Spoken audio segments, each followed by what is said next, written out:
স্বাগত নিউজ 24 সকালের সংবাদের সঙ্গে আছি আমি তানজিনা অন্ত।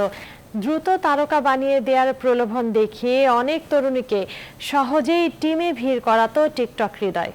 নিউজ 24-কে তথ্য দিয়েছে হৃদয়ের ক্যামেরাম্যান হিসেবে কাজ করা তরুণ। সে বলছে নিম্ন মধ্যবিত্ত আর অসহায় তরুণীরাই হৃদয়ের টার্গেট থাকতো। তার দাবি এসব তরুণীকে যে ভারতে পাচার করা হতো সে বিষয়ে সে জানতো না। পুলিশ বলছে ভারতে গ্রেপ্তার হৃদয় ও তার সহযোগীদের দেশে আনতে আইনি প্রচেষ্টা অব্যাহত রয়েছে তাদের গডফাদারদের খুঁজে বের করার চেষ্টাও। বিস্তারিত মাসুদা লাবণীর প্রতিবেদনে।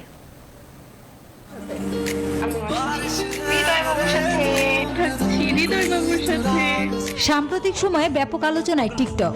এ মাধ্যম ব্যবহার করে কেউ কেউ জনপ্রিয় হয়েছেন, কেউ কেউ হয়েছেন ভিলেন। ভারতে বাংলাদেশি তরুণীকে নির্যাতন ও ভিডিও ভাইরাল করে আলোচনায় আসে রাজধানীর মগবাজারের রিফাদুল ইসলাম হৃদয়। ভারতের সহযোগী সহ গ্রেফতারের পর তার পরিচয় শনাক্ত করে বাংলাদেশের পুলিশ। তরুণীদের সাথে টিকটক বানিয়ে হাতিরঝিল মগবাজার এলাকায় হয়ে ওঠেন জনপ্রিয়। এই জনপ্রিয়তাকে পুঁজি করে হৃদয় গড়ে তোলে নিজের অপরাধ সাম্রাজ্য। নিম্নবিত্ত পরিবারের মেয়েদের টার্গেট করে হ্যাং আউট পুল পার্টির নামে নিজের চক্র গড়ে তোলে। নিউজ 24 খুঁজে পেয়েছে এক তরুণকে, যে হৃদয় টিকটক বানাতে ক্যামেরাম্যান হিসেবে কাজ করেছে। কেউ আমার বলছে কিছু টাকা দিবে, ঠিক আছে আমি টাকার জন্য কি 4-5 দিন ওর সাথে ভিডিও করি। রেস্টুরেন্ট আর বিভিন্ন জায়গায় ভিডিও করতো, মানে অনেক মেয়েই ছিল।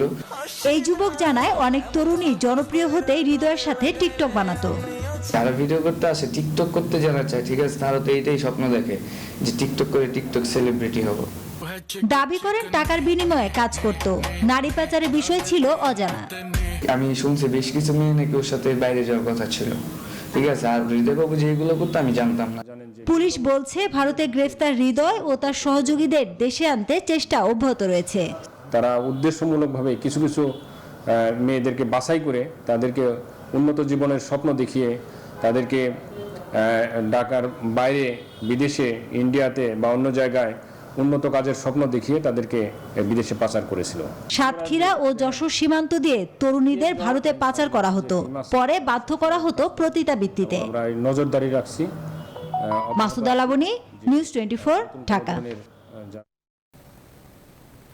10 বছরে 4 বার সময় পিছিয়েও ঢাকা এলিভেটেড এক্সপ্রেসওয়ে প্রকল্পের অগ্রগতি মাত্র 26 ভাগ। নতুন সময়সীমা অনুযায়ী আগামী 2 বছরে শেষ করতে হবে বাকি 74 ভাগ কাজ। তারপরও সব জটিলতা কাটিয়ে এই সময়ের মধ্যে প্রকল্প শেষের ব্যাপারে আশাবাদী প্রকল্প পরিচালক। তবে তাতে সংশয় দেখছেন বুয়েটের অধ্যাপক ডক্টর শামসুল হক। প্লাবন রহমানের রিপোর্ট। করোনার মধ্যেও এমন স্বাস্থ্যবিধি মেনে চলছে রাজধানীর অন্যতম মেগা প্রকল্প ঢাকা এলিভেটেড এক্সপ্রেসওয়ে প্রকল্পের কাজ। 1 বছরেরও বেশি সময় ধরে করোনার সঙ্গে অনেকটা খাপ খাইয়ে ধীরে হলেও এগুচ্ছে প্রকল্প। আমাদের প্রজেক্টের ভিতরে করোনা নাই, ইনশাআল্লাহ। সময় নষ্ট হচ্ছে না, কারণ প্রতিদিন আমরা আমাদের গেটে ঢোকার জন্য তাদেরকে মাস্ক দিচ্ছি। রাজধানীর শাহজালাল আন্তর্জাতিক বিমানবন্দর থেকে তেজগাঁও পর্যন্ত এলাকায় এখন এমন কর্মতৎপরতা। রাজধানীর অন্যতম গুরুত্বপূর্ণ এই এলিভেটেড এক্সপ্রেসওয়ের মূল দৈর্ঘ্য প্রায় 20 কিলোমিটার, যেখানে পুরো যাত্রাপথে ওঠানামার জন্য থাকছে 31টি র্যাম্প সহ, যার পুরো দৈর্ঘ্য দাঁড়াচ্ছে প্রায় 46 কিলোমিটার। বনানী থেকে এই ঢাকা এলিভেটেড এক্সপ্রেসওয়ে রেল লাইনের উপর দিয়ে যাবে একেবারে কমলাপুর পর্যন্ত, যে কারণে রাজধানীর বনানী থেকে কমলাপুরের দিকে রেল লাইনের দুপাশ ধরে এগুচ্ছে এলিভেটেড এক্সপ্রেসওয়ে প্রকল্পের নির্মাণযোগ্য, কিন্তু প্রত্যাশা অনুযায়ী এগোয়নি কাজ। বিমানবন্দর থেকে বনানী পর্যন্ত প্রথম অংশ শেষ হয়েছে 63 ভাগ। বনানী থেকে মগবাজার পর্যন্ত দ্বিতীয় ভাগের অগ্রগতি মাত্র 17%, আর তৃতীয় অংশ মগবাজার থেকে কুতুবখালী পর্যন্ত এগিয়েছে মাত্র 9 ভাগ। সব মিলিয়ে প্রকল্পের অগ্রগতি 26 ভাগ। আমরা করোনার মধ্যে কাজ আমরা বন্ধ রাখি নাই, কাজ পুরোদমে চলছে। কাজের সুবিধাতে আমরা 3টা ধাপে কাজটা বাস্তবায়ন করছি। প্রথম ধাপ এবং দ্বিতীয় ধাপের কাজটা একই সাথে, মানে 2টা কাজই বর্তমানে সমানতালে চলছে। 2011 সালে ভিত্তিপ্রস্তর স্থাপন, প্রকল্প শেষের টার্গেট ছিল 2017 সাল, কিন্তু বাস্তবে কাজই শুরু হয় 2016 সালে। শেষমেশ 4 দফা সময় বেড়ে এখন প্রকল্প শেষের নতুন লক্ষ্য 2023 সালের জুন। 2023 সালের জুনে আমাদের টার্গেট আছে, হয়তো কিছুটা হবে। এখন কাজের গতি অনেকটা ভালো, অগ্রগতি ভালো। আমরা চেষ্টা করছি নির্দিষ্ট সময়ের মধ্যে কাজ শেষ করা। পিপিপি ফ্রেমওয়ার্কে করা হয়েছিল, এটা এখনো না হওয়াতে অত্যন্ত দুর্বল থেকে দুর্বলতর হয়ে যাচ্ছে। গতি প্রকৃতি দেখে মনে হচ্ছে এটা আস্তে আস্তে ঢিলে ঢালাভাবেই চলবে। সুতরাং লক্ষ্যমাত্রা থাকা ভালো, টার্গেট ওরিয়েন্টেড কাজ করা যাবে, কিন্তু এর আয়োজনের দিক থেকে বোঝা যাচ্ছে যে এটা লক্ষ্যমাত্রা অর্জন করতে পারবে না। প্রায় 19.73 কিলোমিটার দীর্ঘ এই উড়াল সড়কে বিভিন্ন জায়গায় ওঠানামার জন্য থাকছে 31টি র্যাম্প। সব মিলিয়ে এই এক্সপ্রেসওয়ে শেষ হলে প্রতিদিন 80,000 যানবাহন চলবে বলেই আশা, যাতে রাজধানীতে স্বস্তি ফেরার আশায় কর্তৃপক্ষ। প্লাবন রহমান, নিউজ 24, ঢাকা। এদিকে দেশের দক্ষিণ পশ্চিমাঞ্চলে আঘাত এনেছে করোনার থাবা। করোনার বিস্তার থামানো যাচ্ছে না কোনোভাবেই। বিশেষ করে সীমান্তবর্তী জেলা খুলনা, যশোর ও সাতক্ষীরায় করোনা পরিস্থিতি নিয়ন্ত্রণের বাইরে চলে যাচ্ছে। গেল 24 ঘন্টায় নতুন করে খুলনা, বাগেরহাট, যশোর ও সাতক্ষীরায় 322 জনের করোনা শনাক্ত হয়েছে। পরিস্থিতি সামাল দিতে বিভিন্ন স্থানে কঠোর বিধিনিষেধ আরোপ করা হয়েছে। এরপরেও পরিস্থিতির উন্নতি হচ্ছে না। শামসুজ্জামান শাহিনের তথ্যচিত্রে ডেস্ক রিপোর্ট। হু হু করে বাড়ছে দেশের দক্ষিণ পশ্চিমাঞ্চলে করোনা সংক্রমণ। জেলাভিত্তিক তথ্য বিশ্লেষণে দেখা যায় বিভাগের 10 জেলার মধ্যে করোনা আক্রান্ত ও মৃত্যুর দিক থেকে খুলনা জেলা শীর্ষে। এ পর্যন্ত খুলনায় করোনা শনাক্ত হয়েছে 10,899 জন, আক্রান্ত হয়ে মারা গেছেন 185 জন। এছাড়া যশোরে 7,556 জন, কুষ্টিয়ায় 5,254 জন, বাগেরহাটে 1,860 জন এবং সাতক্ষীরায় 2,001 জন করোনা রোগী শনাক্ত হয়েছেন। সীমান্তবর্তী জেলাগুলোয় করোনা সংক্রমণ আতঙ্ক ছড়াচ্ছে। আজকে সকালে আনছে, বাসায় অসুস্থই পড়ছে বেশি, আমার নিঃশ্বাস নিতে কষ্ট হচ্ছে। 2-3 দিন যাবত শ্বাসকষ্ট দেখা দিয়েছে। বিভাগীয় শহর হওয়ায় খুলনার ডেডিকেটেড হাসপাতালে রোগীর চাপ বেশি। 100 শয্যার করোনা ডেডিকেটেড হাসপাতালে প্রতিদিন রোগী ভর্তি থাকছেন 115 থেকে 125 জন। পাইপলাইনে যে অক্সিজেন এবং সিলিন্ডার সমন্বয় করে আমরা এখনো চালু রাখছি, কিন্তু এর থেকে রোগীর চাপ বেড়ে গেলে আমাদের যদি দ্বিতীয় প্ল্যান্টটা স্থাপন না করা যায় তাহলে আমাদের সংকট দেখা দিতে পারে। হাসপাতাল কর্তৃপক্ষ বলছেন চাপ সামলাতে এখানে 30 থেকে 50 শয্যার আরেকটি ইউনিট প্রস্তুত করা হয়েছে, কিন্তু লোকবলের অভাবে চালু করা যাচ্ছে না। 116 জনের যদি আমাদের বরাদ্দ করা হয় তাহলে আমরা আরেকটা হসপিটাল বা কোনো একটা জায়গায় আরো 50টা বেড অন্তত আমরা শুরু করার জায়গায় যেতে পারি। তবে বিভিন্ন জেলায় একই সাথে সংক্রমণ বাড়তে থাকায় খুলনা ডেডিকেটেড হাসপাতালে এই মুহূর্তে চিকিৎসক দেওয়া সম্ভব নয় বলে জানিয়েছেন বিভাগীয় স্বাস্থ্য কর্মকর্তা। অন্য জেলা থেকে, অনেক জেলা থেকেই ডাক্তার আপনার থেকে ওই যে আমাদের ঢাকায় এএমসিসি হসপিটালে নিয়ে গেছে। তাছাড়া এখন আমার কোনো উপজেলাতেই আমি আমার অন্য জেলার উপজেলাতে হাত দিতে পারছি না। খুলনায় সংক্রমণ বাড়লেও মানুষের মধ্যে স্বাস্থ্যবিধি মানতে দেখা যায়নি। এখনই এই বিষয়ে সচেতন না হলে পরিস্থিতি নিয়ন্ত্রণের বাইরে যাবে বলে মনে করছেন স্বাস্থ্য বিশেষজ্ঞরা। Desk report, news 24। দেশে ভ্যাকসিন প্রাপ্তি নিয়ে অনিশ্চয়তা কাটেনি। 14 লাখেরই বেশি মানুষ কবে দ্বিতীয় ডোজ পাবেন তার ঠিক নেই। চীন ও যুক্তরাষ্ট্রের কাছ থেকে আরও ভ্যাকসিন পাওয়ার কথা বাংলাদেশে, কিন্তু তাও পর্যাপ্ত নয়। এমন অবস্থায় যুক্তরাষ্ট্রের কাছে 20 লাখ ডোজ অ্যাস্ট্রাজেনেকার টিকা চেয়েছে বাংলাদেশ। অন্তরা বিশ্বাসের প্রতিবেদন। বাংলাদেশের হাতে অক্সফোর্ড অ্যাস্ট্রাজেনেকার টিকা এসেছিল 1,02,00,000 ডোজ। মঙ্গলবার পর্যন্ত টিকার প্রথম ডোজ নিয়েছেন 58,20,015 জন, আর দ্বিতীয় ডোজ নিয়েছেন 42,28,741 জন। এ পর্যন্ত মোট ভ্যাকসিন নিবন্ধন করেছেন 72,48,829 জন। ভারতের সংক্রমণ বাড়ায় সিরাম ইনস্টিটিউট আপাতত এই টিকা আর বাংলাদেশকে দিচ্ছে না।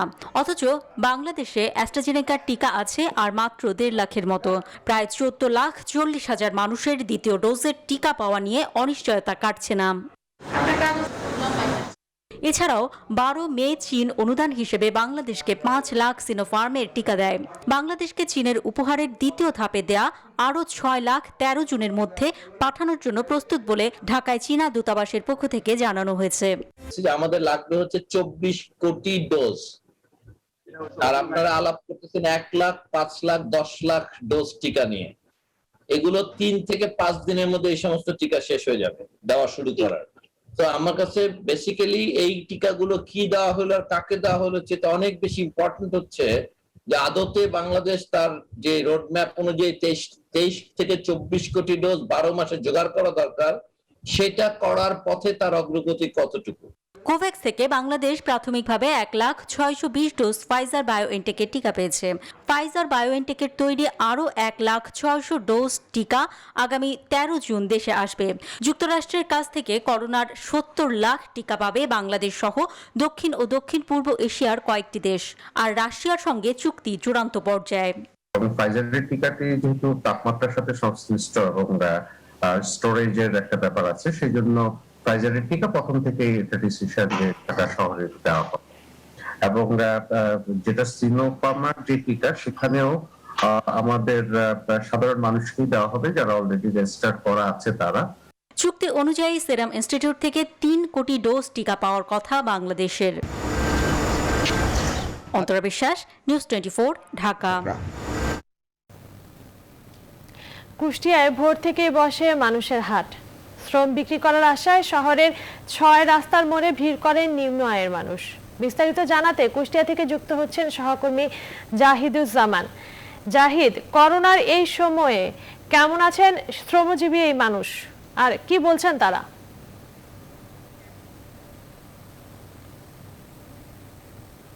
আসলে এই শ্রমজীবী মানুষ কুষ্টিয়া 6 রাস্তার মোড়ে যারা জড়ো হন, গত 5 যুগ ধরে তারা আসলে এখানে হাট হিসাবে, শ্রমিকের হাট হিসাবে বসেন। তাদের কিন্তু এই করোনার সময়ে ভালো নেই। তারা বলছেন যে তারা করোনার সময় একেবারে কাজ কমে গেছে। তারা যে কাজগুলো করেন সাধারণত মাটি তোলার কাজ, বালু তোলার কাজ এবং বিভিন্ন রকমের নির্মাণ কাজে সহযোগী হিসাবে তারা কাজ করেন। আপনারা দেখছেন যে তাদের কাজ করার যেসব উপকরণ, সেসব উপকরণ নিয়ে তারা কিন্তু এই 6 রাস্তার মোড়ে 7 সকালে এসে তারা জড়ো হয়েছেন এবং প্রতিদিনই তারা এভাবে জড়ো হন। এই 6 রাস্তার 6টি মোড়েই তারা বিভিন্ন পয়েন্টে এরকম সারিবদ্ধভাবে নিজেকে উপস্থাপন করেন এবং বিভিন্ন জায়গা থেকে লোকজন এসে তাদেরকে আসলে দাম দর ঠিক করে নিয়ে যে শ্রমিক হিসাবে, দিন মজুরি হিসাবে নিয়ে যান। কিন্তু তারা বলছেন যে করোনা শুরু হওয়ার পর, বিশেষ করে প্রথম দফায় এবং দ্বিতীয় দফায় যখন লকডাউন দেওয়া হলো, তারপরে কিন্তু বিভিন্ন জায়গায় মানুষের নির্মাণ কাজ কমে গেছে এবং মানুষের ব্যক্তিগত যেসব নির্মাণ কাজ এবং বাড়িঘরের কাজ, এসব কাজ কিন্তু একেবারে কমে গেছে। সে কারণে তারা কিন্তু এখন কাজ পাচ্ছেন না বলে অভিযোগ করছেন এবং তারা বলছেন যে তারা সকাল থেকে এসে 2-3 ঘন্টা বসে থেকে খালি হাতে ফিরে যাচ্ছেন, এরকম দিনের সংখ্যাই বেশি। আর এখানে শ্রমিকের মূল্য সাধারণত 500 থেকে 600 টাকা নির্ধারণ করা আছে এবং যেগুলো তারা পরে দাম দর করে আরও কমিয়েও নিয়ে যান। কিন্তু এই সময়ে এসে তারা যখন আরও কম দামেও কাজ করতে চাচ্ছেন, সে সময়ও কিন্তু তারা কাজ পাচ্ছেন না। আমি তানজিনা, আমি 1-2 জন শ্রমিকের সাথে কথা বলবো। তারা আসলে জানাবেন যে কিভাবে তাদের এখনকার সময় চলছে। এই এখন যে করোনার সময়, এখন আপনাদের কেমন কাজ চলছে? কাজ নাই তো।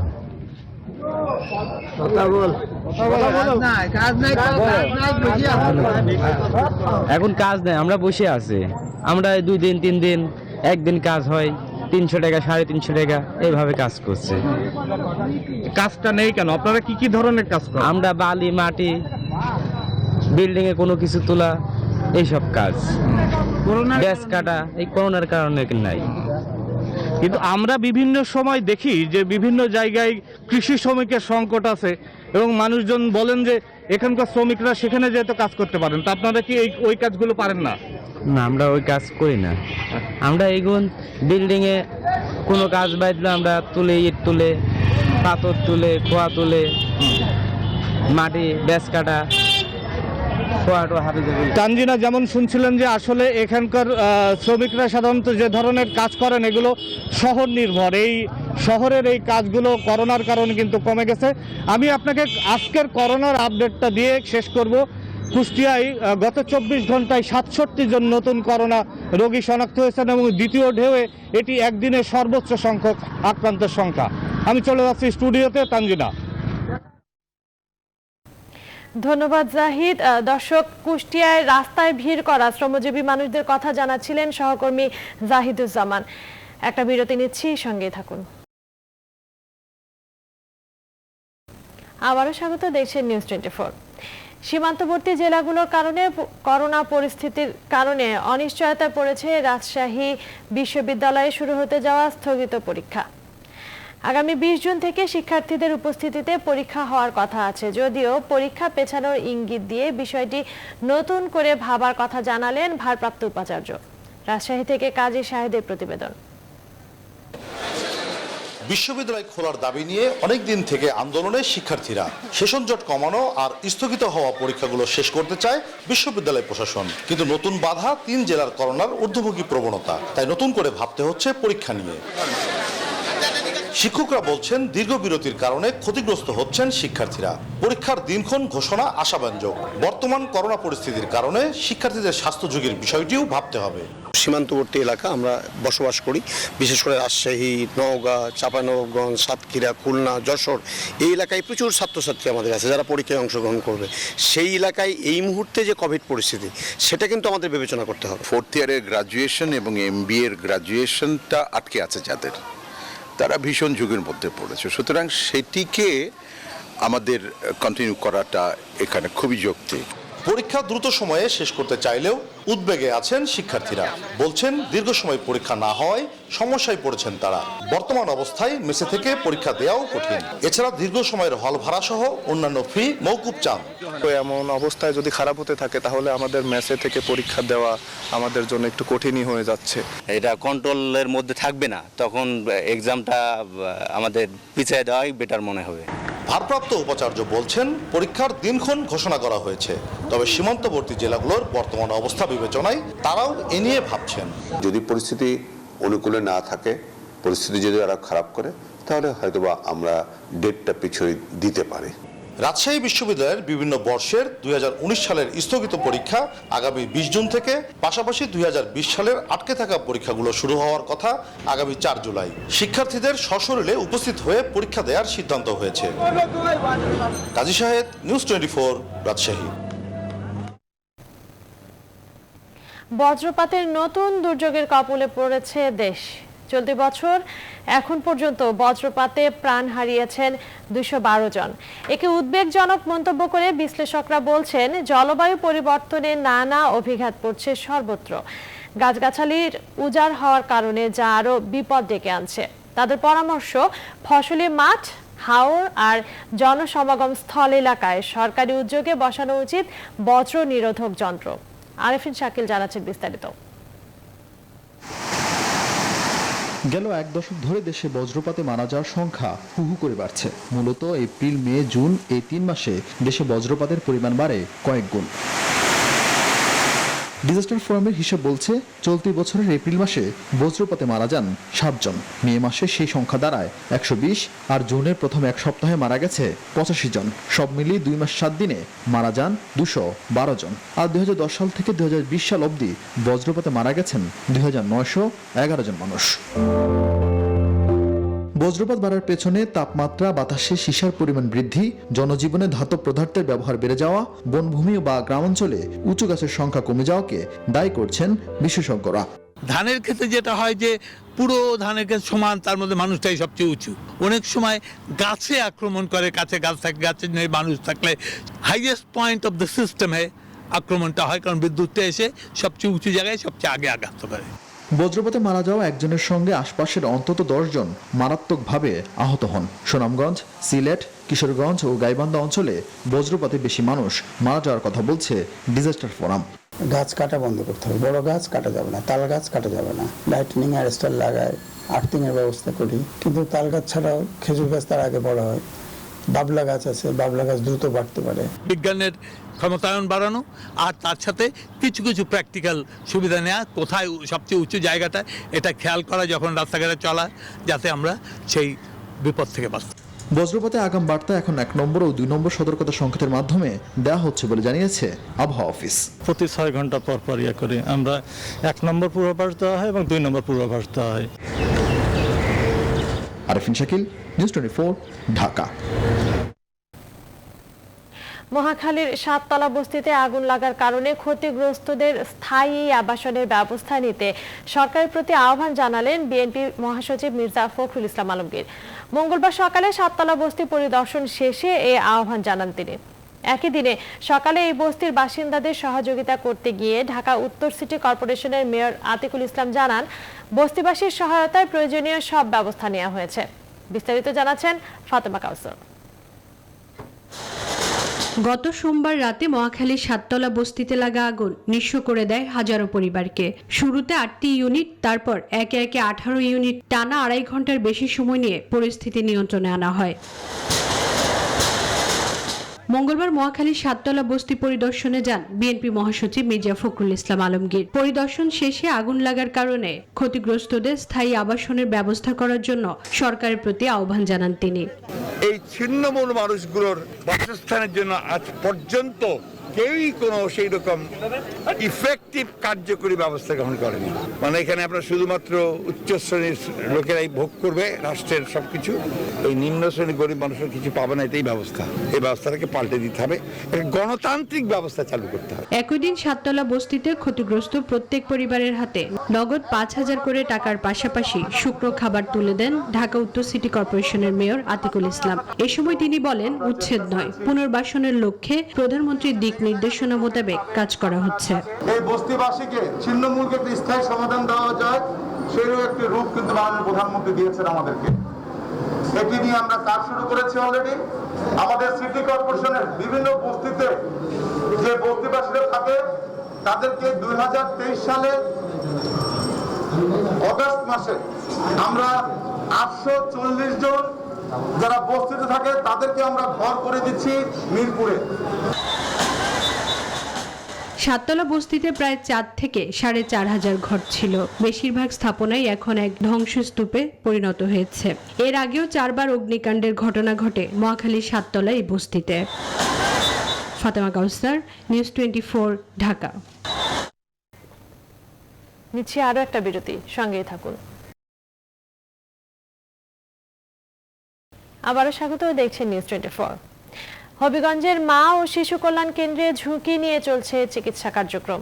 অভিযোগ রয়েছে, দীর্ঘদিন সংস্কারের অভাবে এ ভবনের বিভিন্ন স্থানের পলেস্তারা ও ছাদ দেয়ালের অংশ খসে পড়েছে। আর জরাজীর্ণ ভবনে প্রতিনিয়ত চিকিৎসা দেয়া হচ্ছে এলাকাবাসীদের। যে কোনো সময় বড় ধরনের দুর্ঘটনার আশঙ্কায় চিকিৎসক ও নার্সরা। নতুন ভবন নির্মাণের দাবিও তাদের। শ্রীকান্ত গোপের তথ্যচিত্রে ডেস্ক রিপোর্ট। হবিগঞ্জ জেলা মা ও শিশু কল্যাণ কেন্দ্র প্রতিষ্ঠা করা হয় 1965 সালে। এই কেন্দ্রে বিনামূল্যে চিকিৎসা দেওয়া হয়। অভিযোগ রয়েছে, দীর্ঘদিন সংস্কারের অভাবে এ ভবনের বিভিন্ন স্থানের পলেস্তারা ও ছাদ দেয়ালের অংশ খসে পড়েছে। দেয়ালে ফাটল সৃষ্টি হয়, সামান্য বৃষ্টি হলেই অপারেশন থিয়েটারে পানি পড়ে। চিকিৎসক ও নার্সরা জানান, জরাজীর্ণ এই ভবনে ঝুঁকিপূর্ণভাবেই প্রতিনিয়ত চিকিৎসা সেবা দিচ্ছেন তারা। এই অবস্থায় যে কোনো সময় বড় ধরনের দুর্ঘটনার আশঙ্কায় তারা। বিল্ডিংটাও ড্যাম হয়ে গিয়েছে, ওটি থেকে পানি পড়ে, পোস্ট অপারেটিভ রুমে রোগীদের থাকতে অসুবিধা হয়, সেখান থেকেও পানি পড়ে। স্টোর দোতলায়, স্টোরে পানি লিক করে, যে কারণে অনেক ওষুধ এবং ওটির অনেক মূল্যবান যন্ত্রপাতি বিভিন্ন সময় নষ্ট হয়ে যায়। এইদিকে পানি পড়ে, তারপর টেবিলটা কাগজ পড়ে মেশিন বেরোয়, পানি পড়লে তো বেশি সমস্যা হয়। 24 ঘন্টা একটা ডিউটি চলে, কিন্তু ডিউটি করতে গিয়ে মানে সবসময় মনে হয় একটা আতঙ্কতাকে কোন সময় জানি ভূমিকম্প আসছে, আমাদের বিল্ডিংটা হয়ে যায়। ঝুঁকিপূর্ণ ভবনের কথা স্বীকার করে সংশ্লিষ্টরা বলছেন, এই কেন্দ্রে রোগীদের চিকিৎসা সেবা নিশ্চিতে সব ধরনের চেষ্টা অব্যাহত রয়েছে। আমরা বারবারই রিপেয়ার মেইনটেনেন্সে দিচ্ছি, ওনারা করতেছে, করার পরে কিছুদিন ভালো থাকে, আবার সমস্যা হয়। মানে এটা বেশি পুরাতন ভবন, পানি পরে, ড্যাম্প রুম, তারপরেও আমাদের কার্যক্রম মেনে আমরা কাজ চালিয়ে যাচ্ছি। হবিগঞ্জের মা ও শিশু কল্যাণ কেন্দ্রে নতুন ভবন নির্মাণে সব ধরনের উদ্যোগ নেবে সরকার, এমন প্রত্যাশা রোগী, চিকিৎসক সহ সবার। Desk report, news 24। এবার ফার্স্ট সিকিউরিটি ইসলামী ব্যাংক অর্থ বাণিজ্যের সংবাদ। দেশের আমদানি রপ্তানি বাণিজ্যের দ্বিতীয় আন্তর্জাতিক সামুদ্রিক বন্দর মোংলা। 70 বছরের মধ্যে বাণিজ্যিক জাহাজ আগমনে সব রেকর্ড ভেঙে দিয়েছে এ বন্দর। করোনা মহামারীর মধ্যেও চলতি অর্থ বছরের 1 মাস বাকি থাকতেই অতীতের সব রেকর্ড ভেঙে 913টি বাণিজ্যিক জাহাজ নোঙর করেছে এই বন্দরে। আর মাত্র 87টি জাহাজ ভিড়লেই 1000 জাহাজ আগমনের নতুন মাইলফলক স্পর্শ করবে মোংলা বন্দর। শেখ হাসানুল করিমের তথ্যচিত্রে ডেস্ক রিপোর্ট। দেশের দ্বিতীয় সামুদ্রিক বন্দর মোংলা। করোনা মহামারীর মধ্যে বিশ্ব অর্থনীতিতে যখন ধস নেমেছে, ঠিক সেই সময়ে উল্টো চিত্র দেখা গেল দেশের দ্বিতীয় সামুদ্রিক বন্দর মোংলায়। বঙ্গোপসাগর থেকে ৭৫ নটিক্যাল মাইল দূরে বাগেরহাট জেলার মোংলায় পশুর নদী তীরে এই বন্দরটি প্রতিষ্ঠার ৭০ বছরের অতীতের সব রেকর্ড ভেঙে চলতি অর্থবছরের ১ মাস বাকি থাকতেই ৯১৩টি বাণিজ্যিক জাহাজ আগমন করেছে বন্দরে। করোনা মহামারীর ধকল ছাপিয়ে চলতি অর্থ বছরের ১ মাস বাকি থাকতেই জাহাজ আগমনের রেকর্ড ভাঙার পাশাপাশি কার্গো হ্যান্ডেলিং এ ১২.৫৬ লাখ মেট্রিক টন পণ্য সহ কন্টেইনার হ্যান্ডেলিং করেছে ৩৯,৭৭৭ টিইউস। সব মিলিয়ে চলতি অর্থ বছরে ৩৪০ কোটি টাকার রাজস্ব আয় হবে বলে আশা বন্দর কর্তৃপক্ষের। ২০১৮-১৯ অর্থ বছরে জাহাজের সংখ্যা ছিল ৯১২টি এবং পণ্য হ্যান্ডলিং ছিল ১,১৩,০০,০০০ মেট্রিক টন। আমরা আশা করছি আগামী জুনে আমরা প্রায় ৯০০,০০০-এর কাছাকাছি আমরা জাহাজ হ্যান্ডলিং করতে পারবো। ২০-২১ অর্থ বছরে অর্থাৎ ৩০শে জুন পর্যন্ত ৩৪০ কোটি টাকা আয় হবে বলে আমরা আশা করছি। এদিকে করোনার ধাক্কা সামলিয়ে বন্দরের অর্থনৈতিক চাকা সচল রাখতে কঠোরভাবে স্বাস্থ্যবিধি মনিটরিং করার পাশাপাশি ২৪ ঘন্টা সেবা দেওয়ার কথা জানিয়েছেন মোংলা বন্দর কর্তৃপক্ষ। বন্দরের কার্যক্রম কোভিড পরিস্থিতিতে চলমান রয়েছে। এই পর্যন্ত যে অর্থ বছরের যে টার্গেট ছিল তার চেয়ে আমরা ইতিমধ্যে সেটা অতিক্রম করেছি। কোভিড পরিস্থিতিতে আমরা সকল প্রস্তুতি নিয়েছি। আমাদের যারা শ্রমিক কাজ করছে, অপারেটর যারা কাজ করছে, সবাই স্বাস্থ্যবিধি মেনে কাজ করে যাচ্ছে। করোনা সংক্রমণের কারণে বিশ্বের ব্যবসা বাণিজ্য অর্থনীতিতে স্থবিরতা নেমে আসলেও মোংলা বন্দরের কার্যক্রম ছিল স্বাভাবিক। Desk report, news 24। নিচ্ছি আরো একটা বিরতির সঙ্গে থাকুন। আবারও স্বাগত, দেখছেন নিউজ 24। এবারে আন্তর্জাতিক প্রসঙ্গ। জাতিসংঘের মহাসচিব হিসেবে দ্বিতীয় মেয়াদে আবারও নির্বাচিত হলেন অ্যান্তনিও গুতেরেস। মঙ্গলবার জাতিসংঘের নিরাপত্তা পরিষদে বিনা প্রতিদ্বন্দ্বিতায় নির্বাচিত হয়েছেন তিনি। পর্তুগালের সাবেক প্রেসিডেন্ট গুতেরেসের ২০১৭ সাল থেকে জাতিসংঘের মহাসচিবের দায়িত্ব পালন করে আসছেন। এবছর মহাসচিব পদে অন্তত ১০ জন প্রার্থীর দৌড়ে ছিলেন, কিন্তু ১৯৩টি সদস্য রাষ্ট্রের পক্ষ থেকে কাউকে আনুষ্ঠানিক সমর্থন না দেয়ায় তাদের আর কেউ প্রার্থী হতে পারেননি। এস্তোনিয়ার রাষ্ট্রদূত স্ভেন জুরগেনসন জানান, নিরাপত্তা পরিষদের রুদ্ধদ্বার বৈঠকে ৭২ বছর বয়সী গুতেরেসকে দায়িত্ব দিতে সর্বসম্মতি পাওয়া গেছে। সেই সাথে সাধারণ পরিষদের কাছে সুপারিশ করার পক্ষেও এক প্রস্তাব পাশ করা হয়েছে। খুব শিগগিরই সাধারণ পরিষদের অনুমোদন হয়ে যাবে। ইসরায়েলের প্রধানমন্ত্রী বেনিয়ামিন নেতানিয়াহুকে সরিয়ে খুব শিগগিরই নতুন সরকারের অনুমোদন দিতে যাচ্ছে ইসরায়েলি পার্লামেন্ট।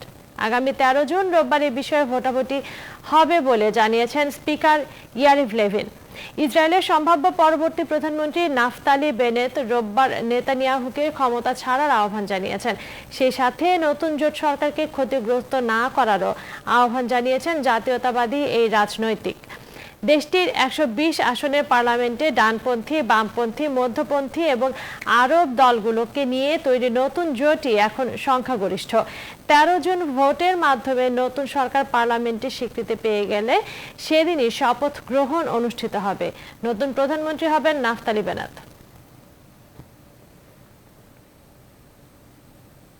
ফ্রান্সের দক্ষিণ পূর্বাঞ্চলে সফরে যাওয়া প্রেসিডেন্ট ইমানুয়েল ম্যাক্রোর গালে থাপ্পড় বসিয়ে দিয়েছেন এক ব্যক্তি।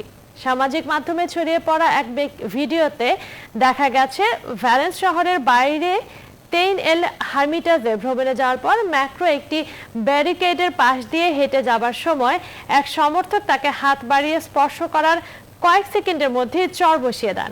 তাৎক্ষণিকভাবে নিরাপত্তা কর্মকর্তারা ম্যাক্রোকে সরিয়ে নিয়ে যায়। এ ঘটনায় দুজনকে আটক করা হয়েছে। ম্যাক্রোকে যখন থাপ্পড় দেওয়া হচ্ছিল তখন ম্যাক্রোবাদ নিপাত যাক বলে স্লোগান দেওয়া হচ্ছিল।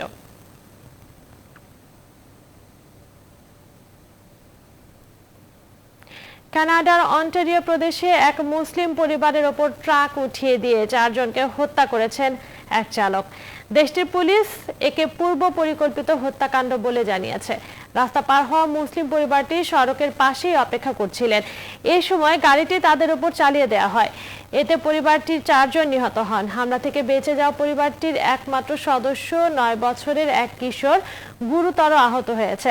তাকে হাসপাতালে ভর্তি করা হয়েছে। তার অবস্থা আশঙ্কাজনক বলে জানিয়েছে পুলিশ। ইসলাম বিদ্বেষ থেকেই এই হামলা করা হয়েছে বলে প্রাথমিকভাবে ধারণা করছে পুলিশ।